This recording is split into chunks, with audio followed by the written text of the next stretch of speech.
Hello, friends. Welcome to Take Two for this Wednesday, the 18th of August, 2021. I'm Jeannie. I'm so glad you've decided to come along for the ride today. Well, I have had quite a week since the last time we were together, and it's been really something.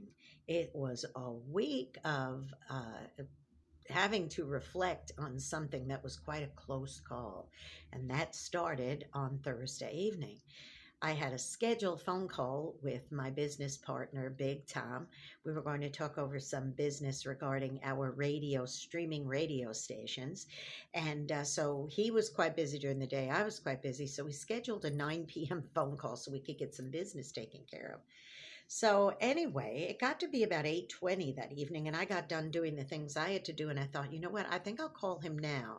But it wasn't just I think I'll call him now. It was like, Jeannie, you need to call him right now kind of nudge. Now, what was that nudge exactly? Was it just that I was, feeling it in my mind and, in my head and all that? But I happen to think that this was a little bit more than that because when I called him at 8:20, we started talking. Everything was going fine. And then all of a sudden, out of the blue, he started just mumbling incoherently. He started going, oh, well, I don't know.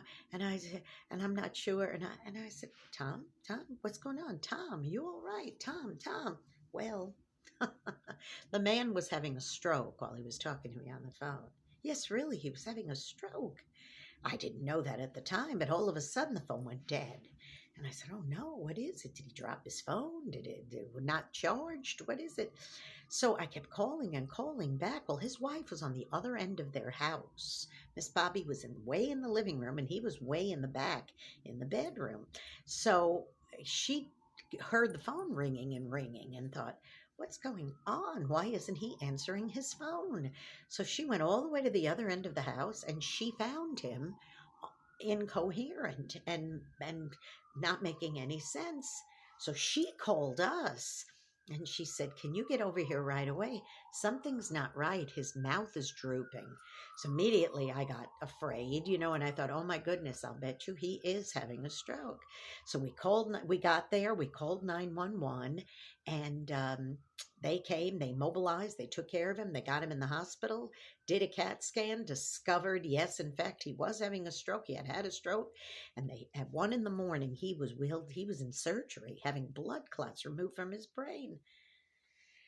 What a close call, huh? If I hadn't called at 8:20, who knows what would have happened. Now, why did I call him at 8:20? Was it just, well, pure luck? Some may think so. I happen to think it might have been a little heavenly intervention. I really believe God was just kind of pushing me. Jeannie, dial the phone. This is going to be something you're not going to be expecting, but I'm going to need you to be a key player in this situation. And sure enough, Michael and I were key players because we helped facilitate getting him into an ambulance and all that because his wife was sort of beside herself. She couldn't even remember her husband's birthday at that moment. So we were there to kind of help and calm her down. And of course, she did her part and did what she had to do. It was a long night, needless to say. Start thinking about all the close calls we have in our lives. And the times we feel like we're being inconvenienced. Maybe we go out to our car and realize we forgot our keys or our purse or something like that, and we're inconvenienced for 2 or 3 minutes, and then we finally get to where we're going and think, well, maybe in that 2 or 3 minutes, maybe it was a close call. Maybe we were just kept safe from a car accident we could have been in, which happened to Michael actually at a red light in an intersection. Somebody cut him off and he could have said, oh, to heck with you, and cut that guy off. But the guy who cut him off ended up in front of him, and then an impatient driver on the other side ended up smashing into him, and that could have been Michael. So many close calls we have in our lives, and we don't even realize it.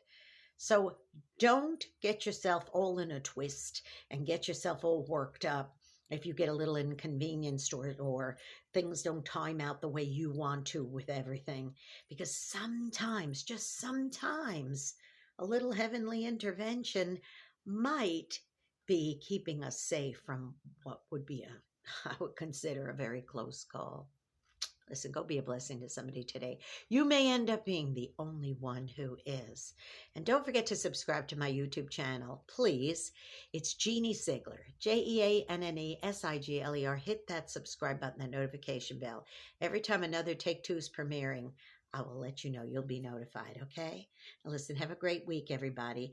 And if you're praying people out there, please remember to say a prayer for Big Tom and Bobby and the rest of us as we help Big Tom. By the way, I have to say kudos to Southeast Health here in Dothan, Alabama for taking such good care of our friend, because he is making strides. He is on the mend and he is going to make a recovery. So please just keep remembering him in your prayers if you're praying people. And even if you're not, it couldn't hurt to say one anyway, right?